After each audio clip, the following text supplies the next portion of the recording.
జై సార్ గురించి అలా ఎప్పుడు మాట్లాడకు. ఆయన దేవుడ్రా. ఇంకో 2 నెలల దాకా మంచి ముహూర్తాలు లేవు తెలుసా? మరి ఈ పెళ్లికి ఎలా ముహూర్తం పెట్టారు? ఆ జయబాబు చెప్తేనే చేశారు. నాకు డబ్బులిచ్చి జాను మేడం గురించి ప్రతి విషయం నాకు తెలియాలని ఇవన్నీ చేయించాడు. అర్జెంటుగా జానుకి వాడి గురించి నిజం తెలియాలి. కానీ ఎలా? కాంటాక్ట్ నెంబర్ అన్నీ మిస్ అయ్యాయి. ఛ!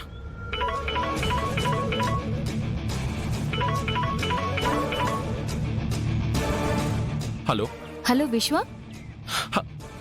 జాను, ఎలా ఉందిరా నీకిప్పుడు? నేను బానే ఉన్నాను జాను. హాస్పిటల్ నుంచి డిశ్చార్జ్ అయ్యి ఇప్పుడే ఇంటికి వచ్చాను. Thank God. నేనెంత టెన్షన్ పడ్డానో తెలుసా?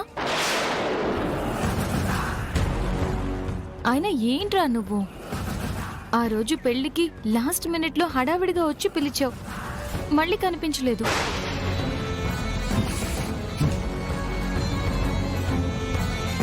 మొన్నేమో రాత్రలా ఇంటి ముందు గాయాలతో కనిపించావు. అసలు ఏమైందిరా నీకు?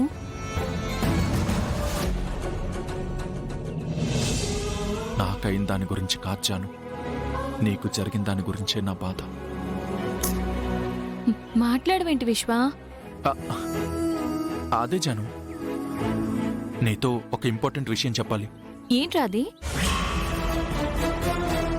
అదిలా ఫోన్లో చెప్పేది కాదు, నీతో కలిసి మాట్లాడాలి. కలిసి మాట్లాడాల్సిన ఇంపార్టెంట్ విషయం అయితే నేను ఇప్పుడే బయలుదేరుతున్నాను.